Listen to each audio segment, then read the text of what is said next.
الحمد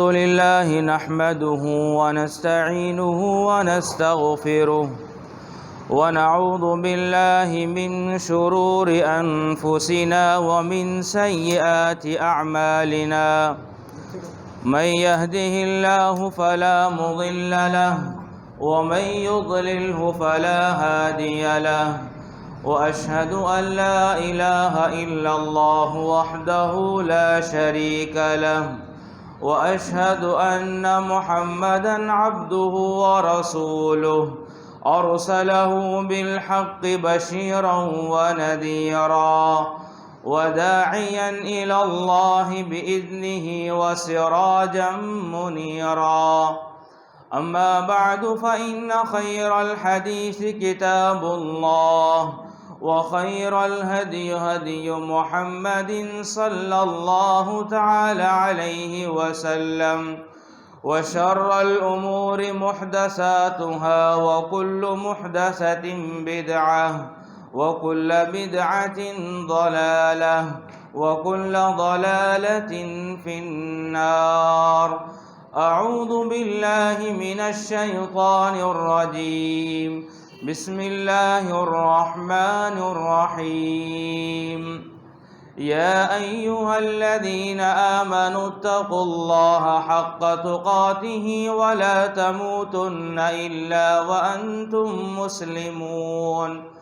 يا أيها الناس اتقوا ربكم الذي خلقكم من نفس واحدة وخلق منها زوجها وبث منهما رجالا كثيرا ونساء واتقوا الله الذي تساءلون به والأرحام إن الله كان عليكم رقيبا.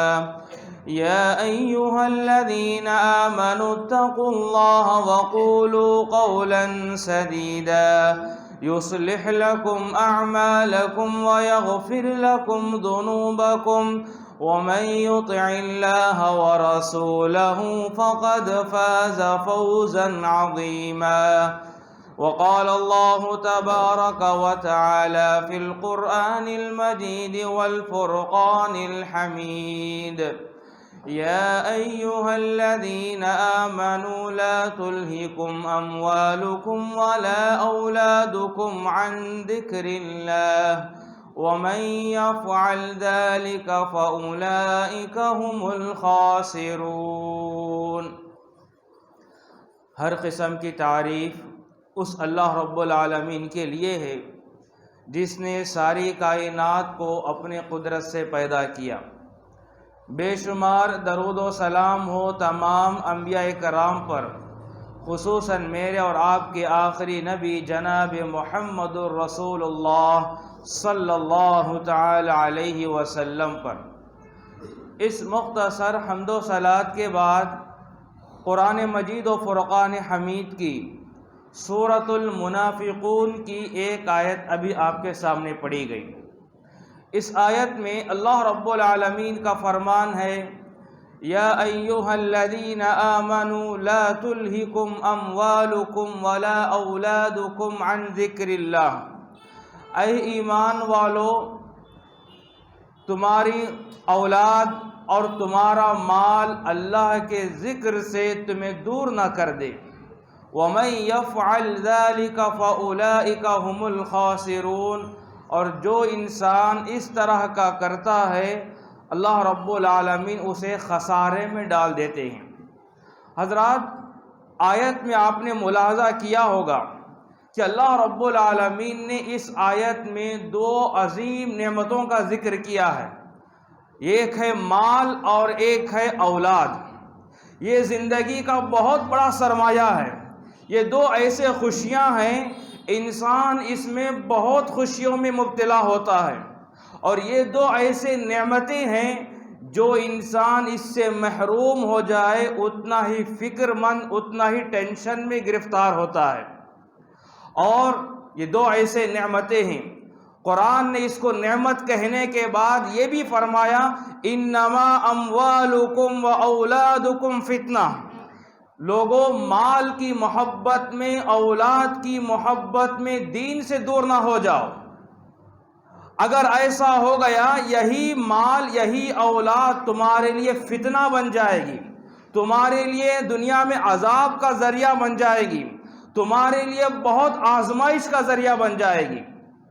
تو خلاصہ کلام اس دو آیتوں کو ہم رکھ کر مختصر الفاظ میں کہے، دنیا کے پیچھے پڑ کر آخرت سے غفلت نہیں ہونی چاہیے۔ دنیا ہر انسان کو کمانے کا حق ہے، دنیا انسان کو زندگی گزارنے کے لیے دنیا کمانا اس کی بنیادی ضرورت ہے، لیکن اس ضرورت کے پیچھے پڑ کر آخرت سے دور نہ ہو جاؤ، آخرت کو غفلت میں مت برتو۔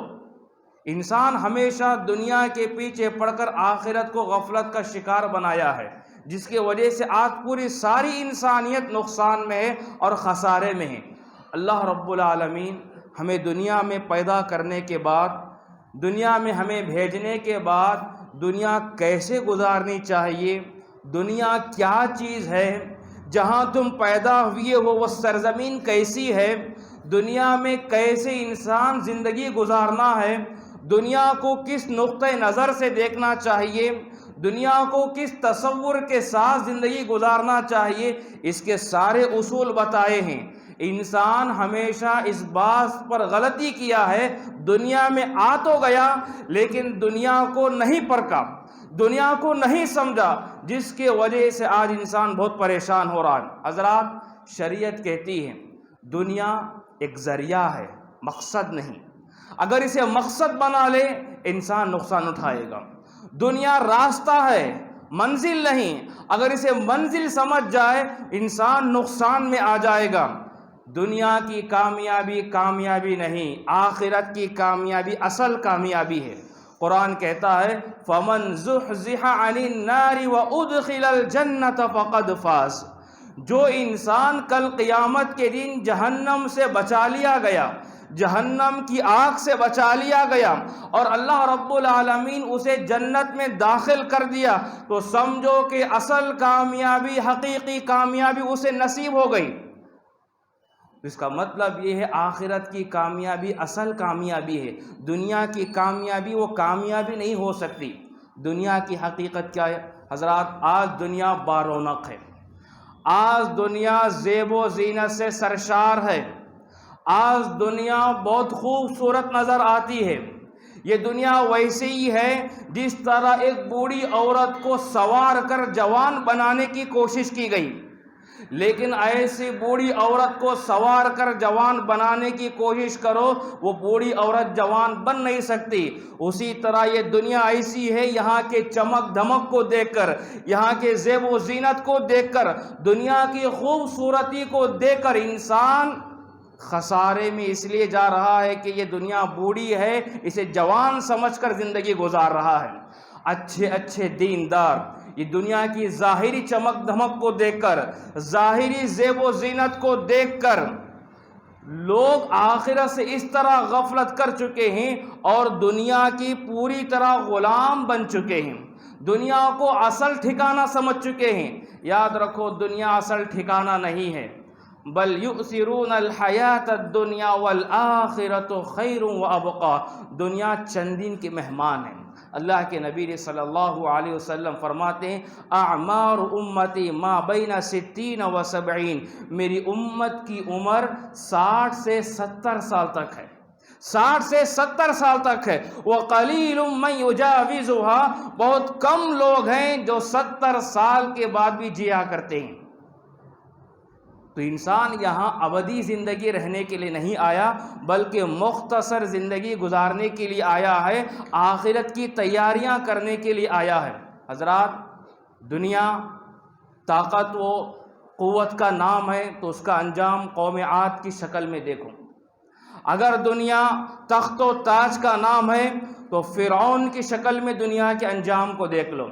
اگر دنیا حسن و جمال کا نام ہے تو زمین میں مدفون شدہ حسیناؤں کی شکل میں دیکھو۔ اگر دنیا عیش و عشرت کا نام ہے تو جاؤ بادشاہوں کے ویران محلات بنگلوں کی شکل میں دیکھو۔ دنیا کسی سے وفاداری نہیں کی۔ جاگور غریباں پہ نظر ڈال بعبرت، کھل جائے گی تجھ پر تیری دنیا کی حقیقت۔ عبرت کے لیے ڈھونڈ کسی شاہ کی تربت، اور پوچھ کہاں ہے وہ تیری شان حکومت۔ کل تجھ میں تھا غرور، آج وہ کہاں ہے؟ اے کاسہ سر بول تیرا تاج کہاں ہے؟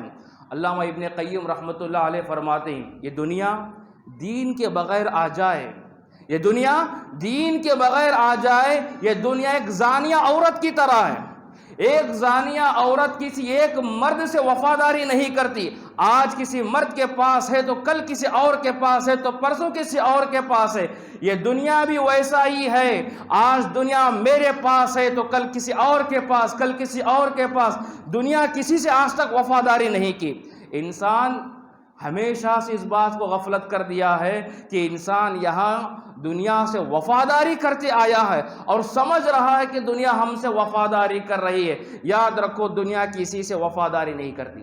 آئیے چند نکات کی روشنی میں اللہ رب العالمین نے اس دنیا کو کس نقطۂ نظر سے دیکھنے کو کہا ہے۔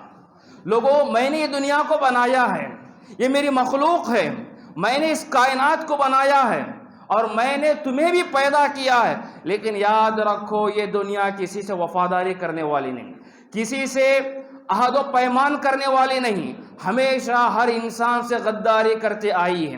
دنیا کو کس نقطۂ نظر سے دیکھنا چاہیے؟ سب سے پہلے اللہ کے نبی صلی اللہ علیہ وسلم نے فرمایا لو كانت الدنيا تعدل عند الله جناح بعوضة لما سقى منها شربة كافرا شربة ماء۔ اگر دنیا اللہ رب العالمین کے سامنے، اللہ رب العالمین کی نظر میں اگر ایک مچھر کے پر کے برابر بھی یہ دنیا ہوتی تو اللہ رب العالمین کسی کافر کو پانی کا ایک گھونٹ بھی نہیں پلاتا، پانی کا ایک گھونٹ بھی نہیں پلاتا۔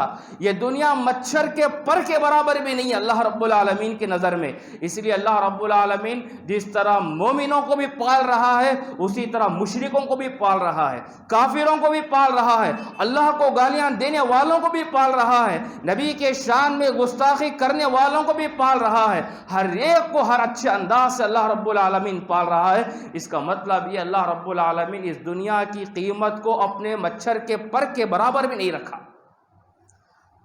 مدینے کے مارکیٹ سے، مدینے کے ایک راستے سے اللہ کے نبی صلی اللہ علیہ وسلم کا گزر ہوا، جا رہے تھے، دیکھا کہ راستے میں بکری مر کر پڑی ہے، اس کا کان کٹا ہوا ہے۔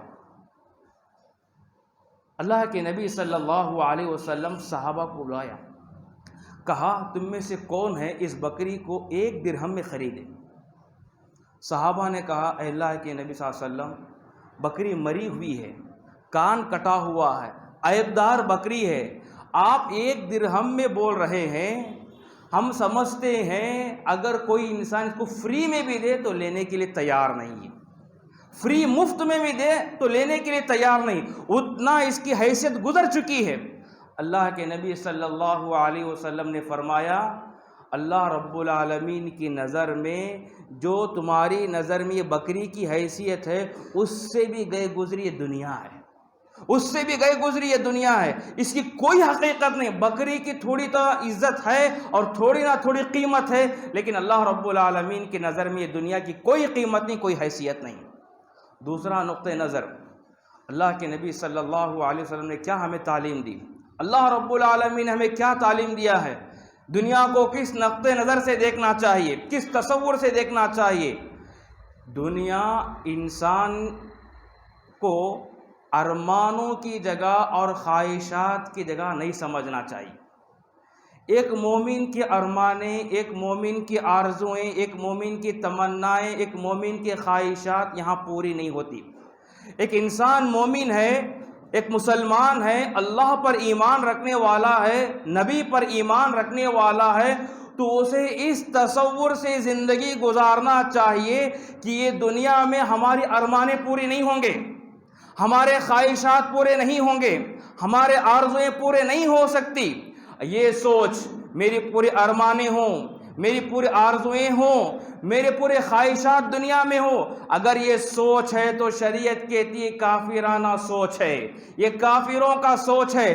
کافر ہمیشہ اس بات کو سوچ کر زندگی گزارتے ہیں یہ ہماری ارمانوں کی جگہ ہے، یہ ہماری خوشیوں کی جگہ ہے، لیکن ایک مومن کی سوچ یہ ہونا ہے کہ یہاں ارمانوں کی قربانی دینا ہے، یہاں خواہشات کی قربانی دینا ہے، یہاں تمناؤں کی قربانی دینا ہے۔ جو انسان یہ سوچ کر زندگی گزار رہا ہے سمجھو کہ وہ نقصان اور خسارے میں ہے۔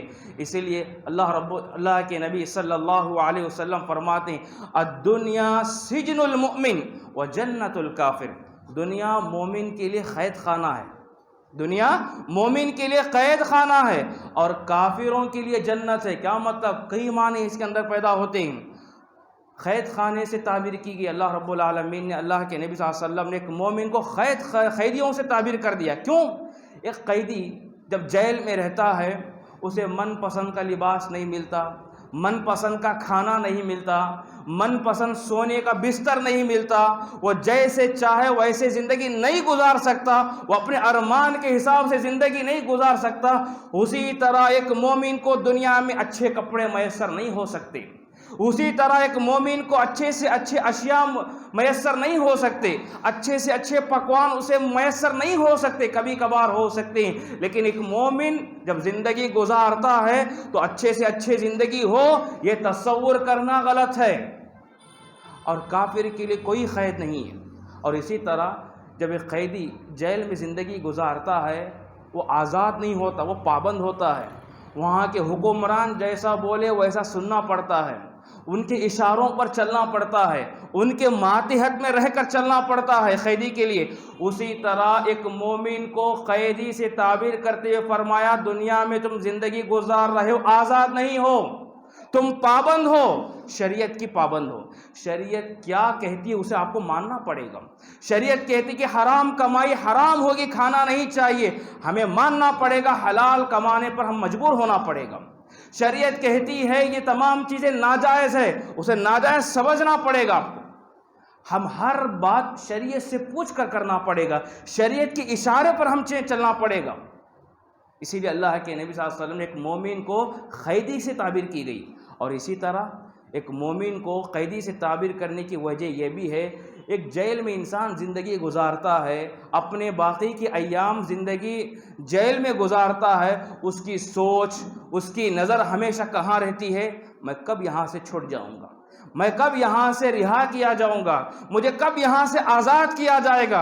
اسی طرح ایک مومن کو چاہیے یہاں سے آزادی کی فکر کرنا چاہیے، اس کی سوچ پوری یہاں سے آزادی کی ہونا چاہیے، کب میرا یہاں سے انتقال ہوگا اور اصل زندگی کے پاس میں جانا ہے، وہاں کے لیے میں کیا تیاریاں کر رہا ہوں، یہ سوچ کر زندگی گزارنا چاہیے۔ کافروں کے لیے جنت ہے، اس کا مطلب یہ ہے کافروں کے لیے کوئی قید نہیں، حلال کماؤ حرام کماؤ ان کے لیے کوئی پابندی نہیں، وہ کیسے مر رہے ہیں کیسے جی رہے ہیں ان کے لیے کوئی پابندی نہیں، ان کا مذہب کیا ہے، ان کا چلنے کا طریقہ کیا ہے، ان کے زندگی گزارنے کا نقطہ نظر کیا ہونا چاہیے، کس تصور سے وہ زندگی گزار رہے، ان کے لیے کوئی قید نہیں ہے۔ جس طرح ایک مومن کو جنت میں کوئی قید نہیں ہے، کوئی پابندی نہیں ہے، اسی طرح وہ کافر دنیا کو جنت سمجھ کر زندگی گزار رہے ہیں۔ حضرات، اللہ رب العالمین نے قرآن میں سورہ احقاف میں فرمایا وَيَوْمَ يُعْرَضُ الَّذِينَ كَفَرُوا عَلَى النَّارِ أَذْهَبْتُمْ طَيِّبَاتِكُمْ فِي حَيَاتِكُمُ الدُّنْيَا وَاسْتَمْتَعْتُمْ بِهَا فَالْيَوْمَ تُجْزَوْنَ عَذَابَ الْهُونِ۔ کافر جب جہنم کو ڈھکیلا جائے گا، بہت سارے کافر جو جہنم میں جا رہے ہوں گے اللہ سے سوال کریں گے، اے اللہ ہم کافر تھے صحیح بات ہے، لیکن دنیا میں ہم نے بہت سارے اچھے کام کیے ہیں، ہم نے بہت سارے سوشل ورک کیے ہیں، ہم نے غریبوں کو کھانا کھلایا ہے، ہم نے مجبوروں کو پیسہ دے کر ان کی زندگیاں بنائے ہیں، ہم نے بہت سارے ان کے کام انجام دیے ہیں، کیا تھوڑا بھی بدلہ نہیں؟ اللہ رب العالمین فرمائے گا اذهبتم طیباتکم فی حیاتکم الدنیا، جتنے تمہیں انعامات ملنا تھا، جتنے تمہیں خوشیاں ملنے تھے اس کے عمل کے بدلے ہم نے دنیا میں تمہیں آرام دے دیا ہے، دنیا میں ہی سارے خوشیاں دے دیے ہیں، دنیا میں ہی سارا بدلہ دے دیا ہے، آج انہی لوگوں کو بدلہ ملنے والا ہے جو ایمان و عقیدے کے ساتھ دنیا میں زندگی گزاری، غربت کی زندگی گزاری، اور اسی طرح شریعت کے دائرے میں رہ کر انہوں نے زندگی گزاری، شریعت کے اشارے پر انہوں نے چلا ہے، آج ان کو ضرور بدلہ دیا جانے والا ہے۔ فَالْيَوْمَ تُجْزَوْنَ عَذَابَ الْهُونِ، رسوائی کا عذاب اب تمہیں چکنا ہی ہوگا۔ ایک مومن کا نقطہ نظر اللہ کے نبی صلی اللہ علیہ وسلم، کیسے کیسے مثالیں ان کی زندگیوں سے ملتے ہیں۔ آسمان سے آنے والی وحی بار بار کہا کرتی تھی اللہ کے نبی سے، اے نبی آپ اشارہ کر دیجئے، ان پہاڑوں کو ہم سونا بنا دیں گے، ان پہاڑوں کو ہم سونا بنائیں گے، آپ اچھے انداز سے جیو، آپ ایک بادشاہ کی زندگی گزارو۔ لیکن اللہ کے نبی صلی اللہ علیہ وسلم نے کبھی بھی اشارہ کیا، نہ کبھی بھی اس طرح کی تمنا رکھی، بلکہ غریبی زندگی گزارنے کو پسند کیا۔ مثال کے طور پر ایک مرتبہ اللہ کے نبی صلی اللہ علیہ وسلم اپنے کمرے میں سوئے ہوئے تھے، اپنے گھر میں سوئے ہوئے ہیں۔ عمر بن خطاب رضی اللہ عنہ اللہ کے نبی سے کچھ بات کرنے کے لیے، کچھ مشورہ کرنے کے لیے آئے۔ دیکھا دروازہ بند تھا، تھوڑا دروازہ بند تھا، تھوڑا کھلا ہوا تھا۔ دروازہ کھولتے ہیں، سلام کرتے ہیں، اللہ کے نبی صلی اللہ علیہ وسلم کی حالت کو دیکھ کر رونا شروع کرتے ہیں، رو رہے ہیں۔ اللہ کے نبی صلی اللہ علیہ وسلم اٹھ کر کہا کہ عمر رونے کی کیا بات ہے، کیا پریشانی کی بات ہے؟ کہا کہ اللہ کے نبی آپ کی حالت کو دیکھ کر رو رہا ہوں۔ کیا تھی اس وقت اللہ کے نبی کی حالت؟ ٹھیک سے سونے کے لیے بستر نہیں ہے، تکیہ نہیں ہے، حاصر میں سوئے ہوئے ہیں، حاصر کے سارے نشانات سارے بدن پر، پیٹھ پر ہیں، حاصر کے نشانات اپنے چہرے کے گال پر ہیں، کلے پر ہیں، سارے نشانیاں موجود ہیں۔ اے اللہ کے نبی صلی اللہ علیہ وسلم، ایسی حالت کو میں دیکھ کر رو رہا ہوں۔ ابھی دیکھو قیصر و کسریٰ، روم اور ایران کے بادشاہ، نہ ان کا عقیدہ اچھا ہے، نہ ان کا ایمان ہے۔ ایسے کافر لوگ بڑے بنگلوں میں پل رہے ہیں، بڑے عیش و عشرت میں پل رہے ہیں، بڑی مالداری کی زندگی گزار رہے ہیں۔ آپ اللہ کے لاڑیلے بندے ہیں، آپ اللہ کے معصوم بندے ہیں، اللہ رب العالمین نے آپ کو نبی بنایا ہے، ہمارے پاس اچھا ایمان ہے، ہمارے پاس عقیدہ ہے، سب کچھ رہ کر بھی ایسی غریبی کی زندگی کیا گزارنا ہے؟ کہا کہ اے عمر، اما ترضی ان تکون لہم الدنیا ولنا الآخرہ، کیا تمہیں یہ بات پسند نہیں؟ ان قیصر و کسریٰ، ان کے پاس ایمان نہیں تو کیا ہوا، عقیدہ نہیں تو کیا ہوا، ان کے پاس دنیا کے سارے نعمتیں ان کو مل جائے، لیکن ہمارے لیے آخرت کے سارے نعمتیں ملیں، کیا تمہیں یہ پسند نہیں ہے؟ کہا ہے عمر، رونا کس بات کا ہے؟ آپ کا رونا زیادہ ہو رہا ہے۔ تسلی دیتے ہوئے فرمایا، ما انا الا کراکب استظل تحت الشجرہ ثم راح وترکہا۔ میری مثال اسی طرح ہے، ایک مسافر آیا اور ایک درخت کو دیکھا، چھاؤں حاصل کرنے کے لیے درخت کے نیچے سائے میں سو گیا، اپنی نیند پوری کر لی، پھر وہاں سے اٹھ کر چلے گیا۔ میری مثال ویسی ہے، میں دنیا میں کام کے لیے آیا ہوں، ایک مقصد کے لیے آیا ہوں، اور اس مقصد ختم ہونے کے بعد پھر میں دنیا چھوڑ کر جانے والا ہوں، اور میں ہمیشہ رہنے والا نہیں ہوں۔ اس طرح تسلی دیتے ہوئے فرمایا۔ صحابہ اکرام کی زندگیوں میں بے شمار مثالیں ملیں گے، انہوں نے دنیا کو کمانے میں آخرت کو پیچھے نہیں چھوڑا، آخرت کو پیچھے نہیں چھوڑا، ہمیشہ آخرت پر انہوں نے ترجیح دی ہے، دنیا کی کوئی حیثیت انہوں نے نہیں رکھی۔ مشہور واقعہ ہے، ہجرت کے موقع پر صہیب رومی رضی اللہ عنہ مالدار صحابی تھے، ایک دن انہوں نے ایک لباس پہنا تو پھر وہ کبھی لباس نہیں پہننے والے تھے، خوشبو ایسا لگایا کرتے تھے جس کی خوشبو محسوس کرتے ہوئے لوگوں کو معلوم ہو جاتا یہ خوشبو آ رہی ہے تو اس کا مطلب یہ ہے کہ صہیب رومی رضی اللہ عنہ آ رہے ہیں۔ ایسے مالدار صحابی، ہجرت کرنے کا موقع ہوا، ہجرت کر رہے ہیں، مکے کے کافر لوگ، مشرک لوگ آ گئے، کہا کہ صہیب رومی آپ مکے میں رہے، مکے میں پیسہ کمایا ہے، مکے میں آپ نے دولت کمائی ہے، ساری دولت انہی مکے والوں سے ملی ہے، ساری تجارت کا فائدہ تمہارے انہی مکے والوں سے ہوا ہے، اگر یہاں دولت چاہتے ہو، مال چاہتے ہو، تجارت کو باقی رکھنا چاہتے ہو تو محمد کے دین کو چھوڑ کر مکے میں رہا کرو، ہم اور آپ کی تجارت بڑھا دیں گے۔ اگر جانا ہی چاہتے ہو تو جاؤ، لیکن ایک پیسہ لینے کی آپ کو اجازت نہیں، ایک پیسہ لے جانے کی آپ کو اجازت نہیں ہوگی۔ صہیب رومی رضی اللہ عنہ ایک پل کے برابر بھی انہوں نے نہیں سوچا کہ مال کا کیا کروں، کہا کہ تمہارا مال تمہیں مبارک بول کر وہاں سے نکل گئے۔ صہیب رومی رضی اللہ عنہ جب مدینہ گئے، اللہ کے نبی صلی اللہ علیہ وسلم مسجد میں نماز پڑھانے کے بعد سلام پھر کر مصلی پر بیٹھے ہیں، اور صہیب رومی رضی اللہ عنہ مسجد کے گیٹ کے اندر سے داخل ہو رہے ہیں۔ کہا اس حالت میں دیکھ کر اللہ کے نبی صلی اللہ علیہ وسلم کو رونا آ گیا۔ کہا کہ یہ وہ صہیب رومی، مکے میں اس کا اتنا نام تھا، اتنا مال تھا، اتنا دولت تھا، آج یہ پھٹے کپڑے میں پراگندہ بال لے کر آئے ہیں۔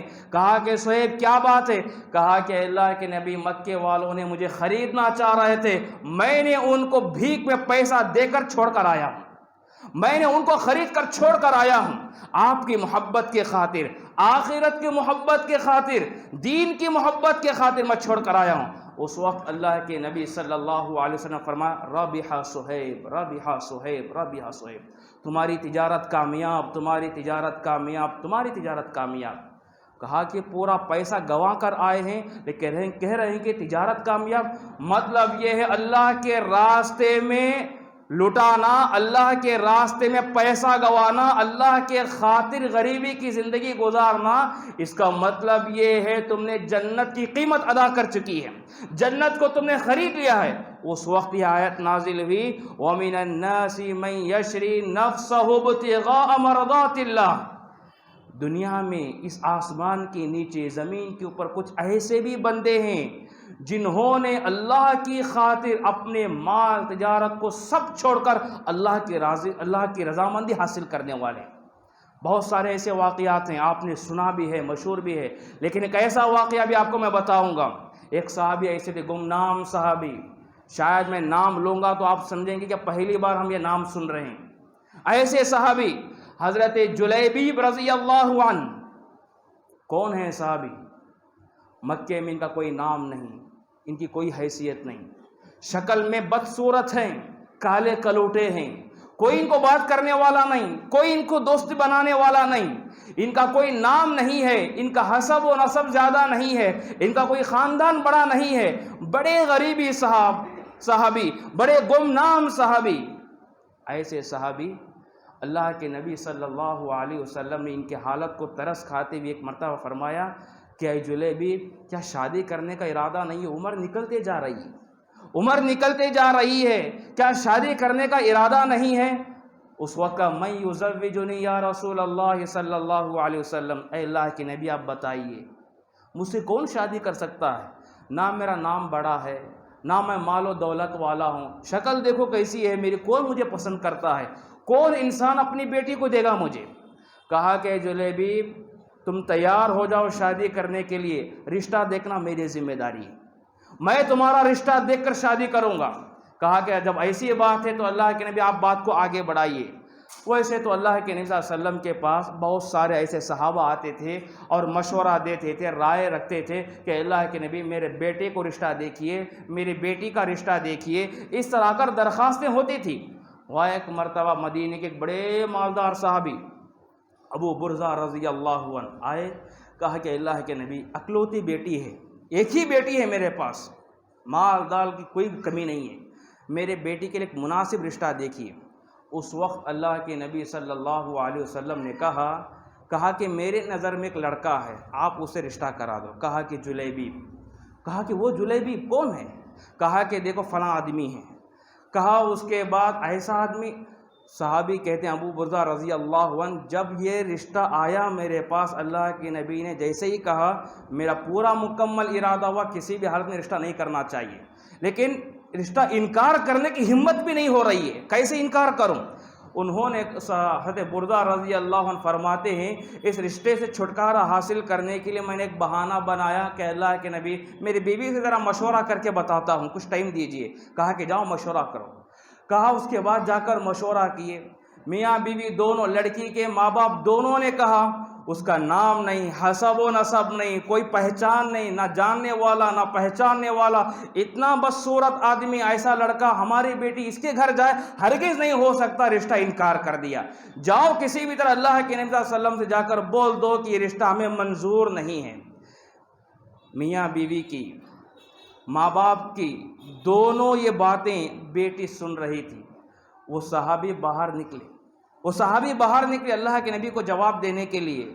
کہا اس وقت بیٹی نے، ابا جان کہاں جا رہے ہو، کیا بولنے جا رہے ہو؟ کہا کہ رشتہ کینسل کرنے جا رہا ہوں، انکار کرنے جا رہا ہوں۔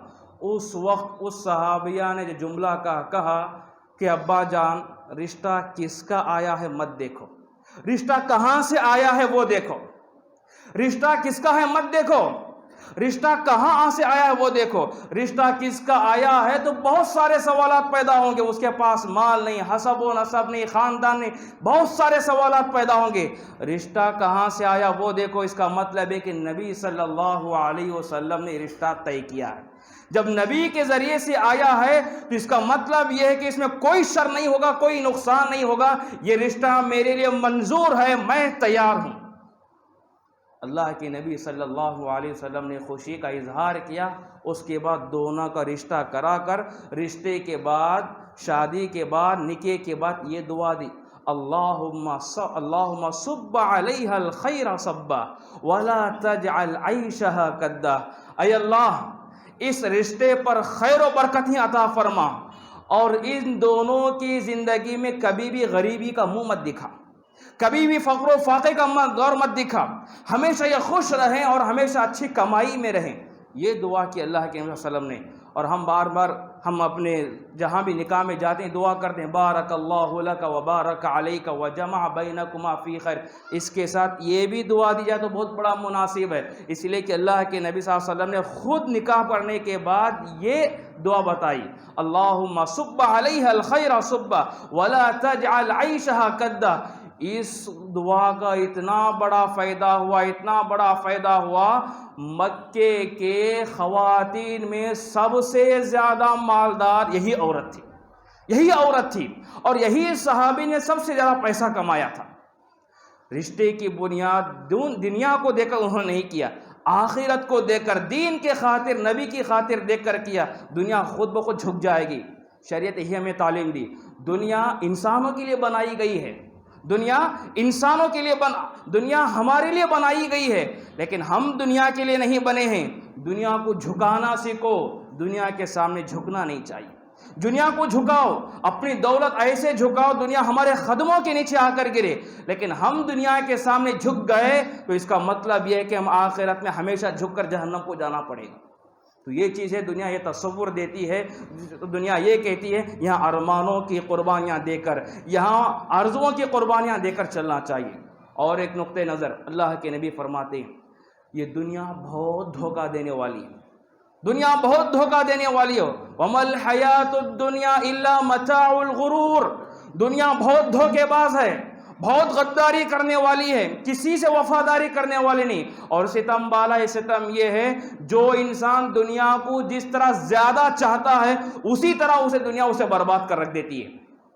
کتنے ایسے واقعات ہیں، قرآن نے اس کی مثال دیتی ہے، فرما سورہ یونس میں، انما مثل الحیات الدنیا کماء انزلناہ من السماء فاختلط به نبات الارض مما یأکل الناس والانعام حتی اذا اخذت الارض زخرفها وزینت وظن اہلها انہم قادرون علیہا اتاها امرنا لیلا او نہارا فجعلناها حصیدا کأن لم تغن بالامس۔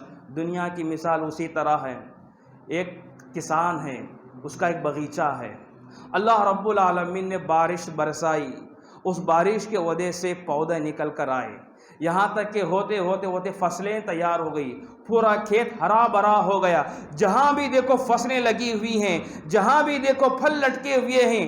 اب کسان خوش ہے، اب میں یہ فصل کاٹوں گا، اب اس فصل کو کاٹ کر مارکیٹ میں بیچوں گا، اتنا پیسہ آئے گا، اتنی آمدنی ہوگی، اور اس پیسے میں لے کر میں فلاں وہ کام کروں گا، وہ کام کروں گا، وہ کام کروں گا، منصوبے بنا رہا ہے، پلاننگ بنا رہا ہے۔ ایک رات میں ایسی آفت آ گئی، اللہ رب العالمین کی آزمائش آ گئی، پورا کھیت تباہ و برباد ہو گیا، پورا کھیت تباہ و برباد ہو گیا، پوری فصل خراب ہو گئی، ایک پائی بھی کچھ کسان کو حصہ نہیں ملا۔ کسان کتنے ارمانے لگا ہوا تھا، اس کے سارے ارمانوں کو چکنا چور کر کے رکھ دیا، سارے ارمانوں کو توڑ کر رکھ دیا۔ ہمارے کتنے ایسے ارمانے ہیں، ہم بہت چاہتے، ہمارے کتنے ایسے حسین خواب ہیں، لیکن وہ خواب کتنے ادھورے ہو گئے۔ مثال کے طور پر ایک آدمی، ایسی مثالیں دیکھیے ہم روز مرہ دیکھتے ہیں، ایک آدمی ہے بڑے شاندار سے محل بنا رہا ہے، گھر بنا رہا ہے، اپنے سہولت کے سارے روم بنا رہا ہے، یہاں سوئمنگ پول ہوگا، یہاں بیڈ روم ہوگا، یہاں پارک ہوگا، یہاں پارکنگ ہوگی، سارے خواہشات کے بنیاد پر بنا رہا ہے، پورے اپنے ارمانوں کا تاج محل بنایا۔ ابھی یہاں گھر نہیں گیا، ابھی گھر میں داخل نہیں ہوا، اللہ کا بلاوا آیا، گھر آباد ہونے سے پہلے خبر آباد ہو گئی، گھر آباد ہونے سے پہلے خبر آباد ہو گئی۔ کتنی تمناؤں سے بنایا تھا۔ اولاد کے مسئلے کو لے کر دیکھیے، ہم نے کتنی محنت کے ساتھ، کتنی مشقت کے ساتھ پیسہ خرچ کر کے، بسا اوقات قرضہ لے کر، لون لے کر اپنے بچوں کو پڑھایا، ڈگری بنا دی ہے، یہاں تک کہ بچے کو جاب مل گیا، اچھی ڈگری کے بنیاد پر اچھی نوکری مل گئی، اب بڑے سے بڑی تنخواہوں سے مل رہی ہے۔ ہوا یہ کہ اللہ رب العالمین کا کرنا کہ کسی حادثے میں اس ایکسیڈنٹ ہو کر انتقال ہو گیا، خبر آئی کہ مر گیا۔ کتنے ماں باپ کے خواب تھے، کتنے حسین خواب تھے، وہ حسین خواب آن کے آن میں تباہ کر برباد کر رکھ دیا اللہ رب العالمین۔ اسی طرح دنیا کسی سے وفاداری کرنے والی نہیں، دنیا کسی کے ساتھ اچھا وفاداری کرنے والی نہیں ہے۔ دنیا ہمیشہ انسان کو دھوکہ دیتے آئی ہے اور دھوکہ دیتے جا رہی ہے۔ آج دیکھو دنیا میں اور ایک نقطہ یہ ہے کہ دنیا کو انسان جوب میں رکھے، اپنے جیب میں رکھے، اپنے پاکٹ میں رکھے، اگر دنیا کی محبت دل میں رکھ لیا تو سمجھو کہ وہی برباد ہو رہا ہے۔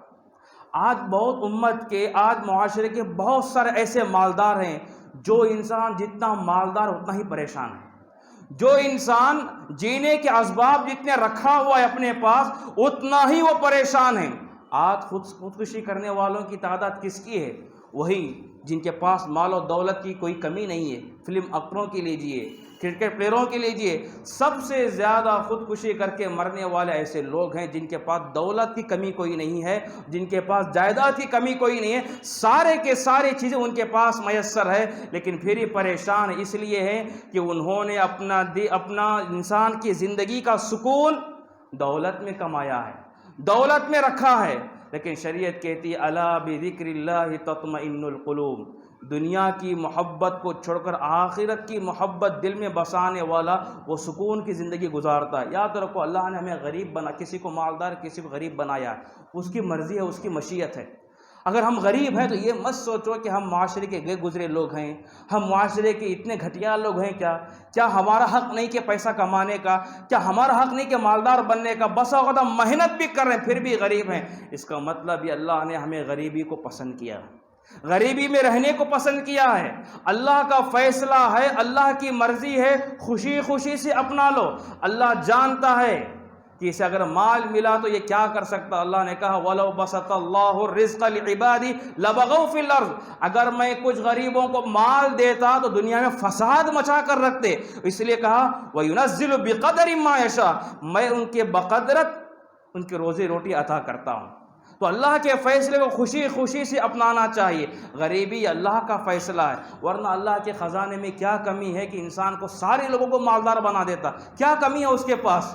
قدرت میں کیا کمی ہے؟ لیکن اللہ نے ہمارے جس فیصلے کو مکمل کیا ہے، جس فیصلے کو انتخاب کیا، وہ فیصلہ ہمارے لیے حق میں ہمارے لیے بہت بہتر ہے، اس کو اپنانا چاہیے۔ ورنہ انسان کی فطرت کیا ہے؟ اللہ کے نبی نے فرمایا لو کان ابن آدم وادیان من الذهب لابتغى ثالثا ولجوف ابن آدم الا التراب، اگر انسان کی ہوس کو دیکھا جائے تو انسان کو 2 احد کے پہاڑ پر برابر سونا بھی دیا جائے تو انسان خاموش نہیں بیٹھے گا، تیسرے پہاڑ کی تلاش کرے گا، اور اس کی پوری خواہش ادھوری کی ادھوری رہے گی یہاں تک کہ وہ خبر میں جا بسے گا۔ اسی لیے حضرت علی رضی اللہ عنہ فرماتے تھے یا دنیا غری عینی فقط طلقتک البتہ، اے دنیا تم بار بار میرے سامنے آ کر مال کی لالچ دکھا رہی ہو، یہاں کے زیب و زینت کی لالچ دکھا رہی ہو، تم کیا سمجھتی ہو کہ میں تمہارے نرغے میں آ جاؤں گا، میں تمہارے جال میں پھنس جاؤں گا؟ یا دنیا غری عیری، تم کسی اور کو جا کر یہ دنیا کا دھوکہ بتاؤ، لیکن میرے پاس نہیں چلتا، اس لیے کہ فقط طلقتک البتہ، میں نے تمہیں 3 طلاق دے دیا، طلاق بتہ دے دیا۔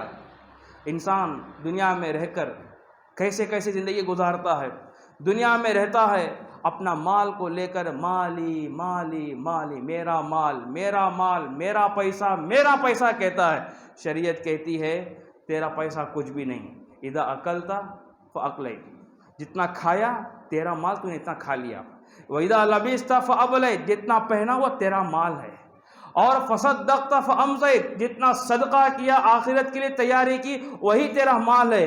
اس کے علاوہ جتنا بھی تو مال چھوڑ کر جا رہا وہ تیرا مال نہیں، وہ تیرے کام آنے والا بھی نہیں ہے۔ اور اولاد بانٹ رہی ہے، اولاد کھا رہی ہے۔ اور کتنے ایسے اولاد ہیں اس ماں باپ کے احسان کو، جائیداد کو لینے کے بعد ان کے ساتھ وفا کا سلوک کیا ہے۔ کتنے ایسے معاشرے کے اولاد ہیں، ذرا دیکھو کہ باقاعدہ قبرستان جا کر ان کے قبر کے سامنے کھڑے ہو کر ان کی مغفرت دعا کرنے والے کتنے لوگ ہیں۔ مال لیے خاموش بیٹھ گئے، نہ وہ اگر وہ مال کی بنیاد پر ہو یا والدین کے حسن سلوک کے بنیاد پر، کم سے کم اولاد دعا کرتی تو شاید ہوتا کہ اللہ رب العالمین ماں باپ کے گناہ کو معاف کر سکتا ہے۔ کتنے ایسے اولاد ہیں، اسی لیے کہا ہم جنازے میں ایک دعا پڑھتے ہیں، اللہم لا تحرمنا اجرہ ولا تفتنا بعدہ۔ اے اللہ، یہ جو سامنے میت ہے اس کی ہم نماز جنازہ پڑھ رہے ہیں، ہو سکتا بہت سارے اس نے گناہ کیا ہے، اس کے پورے سارے گناہوں کو معاف کر کے اللہ تو ان کو نیکیوں میں تبدیل کر کے جنت میں داخلہ کر دے، اور اس کے جانے کے بعد فتنے میں مبتلا مت کر۔ کیا مطلب فتنہ؟ یہ اولاد کے لیے نصیحت ہے، جب تک ماں باپ رہے اسی ایک باغیچے میں رہ کر، اسی ایک گھر میں رہ کر، اسی ایک مال میں پلتے ہیں، جانے کے بعد فتنے شروع، لڑائیاں شروع، پراپرٹی کے مسئلے کو لے کر۔ مال یہ ایسی چیز ہے، دنیا ایسی چیز ہے، ایک انسان کو لڑا کر رکھ دیتی ہے، انسان کے سکون کو چھینتی ہے۔ آخری بات بتا کر اپنی بات کو ختم کروں گا۔ اللہ کے نبی صلی اللہ علیہ وسلم دنیا کی مثال دیتے ہوئے فرمایا، ایک صحابی تھے ضحاک رضی اللہ عنہ، کہا کہ یا ضحاک ما طعامک، پیٹ کو کیا کھاتے ہو، پیٹ کے لیے کیا کھاتے ہو؟ کہا کہ اللہ کے نبی اچھے غذا کھاتا ہوں، اللحم واللبن، دودھ پیتا ہوں، گوشت کھاتا ہوں، ثم یسیر ماذا الی، پھر وہ جا کر کیا بنتا ہے، جو تم کھاتے ہو وہ کیا بنتا ہے؟ کہا کہ اے اللہ کے نبی قد علمتا، آپ جانتے ہو، میں کیسے جواب دے سکتا ہوں؟ کہا کہ اس فضلے سے زیادہ گندی چیز ہے دنیا، جو آدمی دنیا کے لیے رہ کر زندگی گزارتا ہے، ما ضرب یخرج من آدم مثلا للدنیا، جو کھانے کے بعد جو فاضل گندا بن کر انسان کے جسم سے نکلتا ہے، اس سے بھی زیادہ غلیظ ہے یہ دنیا، اس سے بھی زیادہ گندی ہے دنیا۔ اگر انسان دنیا کے لیے جی رہا ہے تو سمجھو کہ اس گندے سے بھی گندی انسان جی رہا ہے۔ آخرت کے لیے جی رہا ہے تو یہ دنیا بہت اچھی چیز ہے، اسی لیے انسان کو چاہیے دنیا بھی کمانا چاہے، دنیا روکتا نہیں اللہ رب العالمین، دنیا کماؤ حق ہے تمہارا، لیکن اس کے پیچھے پڑ کر آخرت کو برباد مت کرو۔ اللہ سے دعا کہ اللہ ہم تمام کو صحیح معنوں میں صحیح طریقے سے دنیا کو استعمال کرنے کی توفیق عطا فرمائے، صحیح طریقے سے دنیا میں رہ کر زندگی گزارنے کی توفیق عطا فرمائے۔ اللہ رب العالمین ہمیں آخرت کی تیاری کرتے ہوئے، آخرت کی محبت کو دل میں بساتے ہوئے زندگی گزارنے کی توفیق عطا فرمائے۔ آمین وآخر دعوانا الحمدللہ رب العالمین۔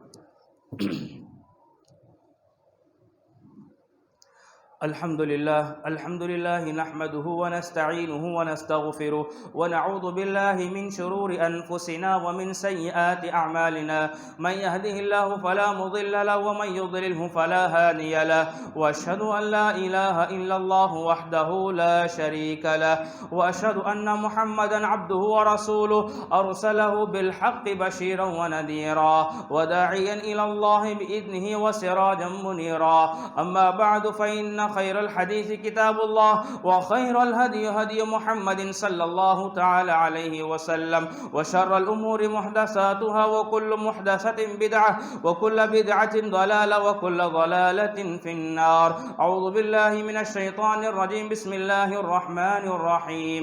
إن الله وملائكته يصلون على النبي يا أيها الذين آمنوا صلوا عليه وسلموا تسليما. اللهم صل على محمد وعلى آل محمد كما صليت على إبراهيم وعلى آل إبراهيم إنك حميد مجيد. اللهم بارك على محمد وعلى آل محمد كما باركت على إبراهيم وعلى آل إبراهيم إنك حميد مجيد. اللهم انصر من نصر دين محمد صلى الله تعالى عليه وسلم واجعلنا منهم آمين. واخذل من خذل دين محمد صلى الله تعالى عليه وسلم ولا تجعلنا منهم آمين. عباد الله رحمني ورحمكم الله، إن الله يأمر بالعدل والإحسان وإيتاء ذي القربى وينهى عن الفحشاء والمنكر والبغي يعظكم لعلكم تذكرون. اذكروا الله الذي يذكركم وادعوه يستجب لكم ولذكر الله تعالى أعلى وجل وتم أكبر.